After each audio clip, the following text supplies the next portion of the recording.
Roll of thunder, hear my cry. Mildred D. Taylor. To the memory of my beloved father, who lived many adventures, of the boy Stacy, and who was in essence the man David. Author's note: my father was a master storyteller.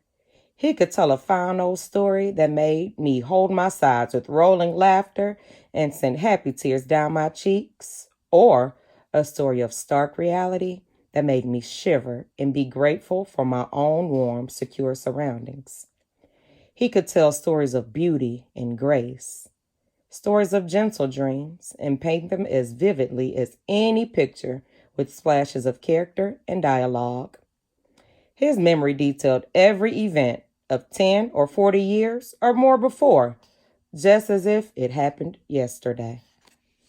By the fireside in our northern home, or in the South where I was born, I learned a history, not then written in books, but one passed from generation to generation on the steps of moonlit porches and beside dying fires and one-room houses. A history of great-grandparents and of slavery and of the days following slavery, or those who still lived, still not free, yet who would not let their spirits be enslaved. From my father, the storyteller, I learned to respect the past, to respect my own heritage and myself. From my father, the man, I learned even more, for he endowed with special grace that made him tower above other men. He was warm and steadfast, a man whose principles would not bend, and he had within him a rare strength that sustained not only my sister and me and all the family, but all those who sought his advice and learned and leaned upon his wisdom.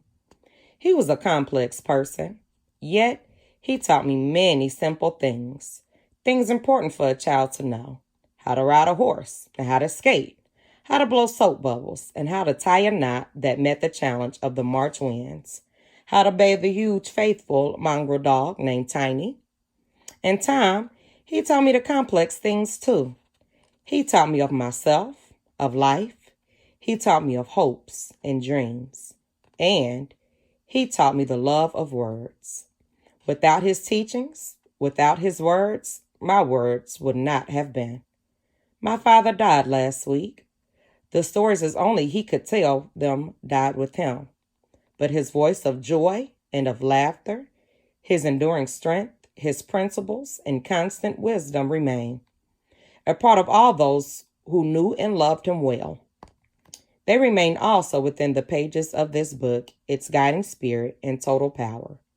Mildred D. Taylor, April 1976.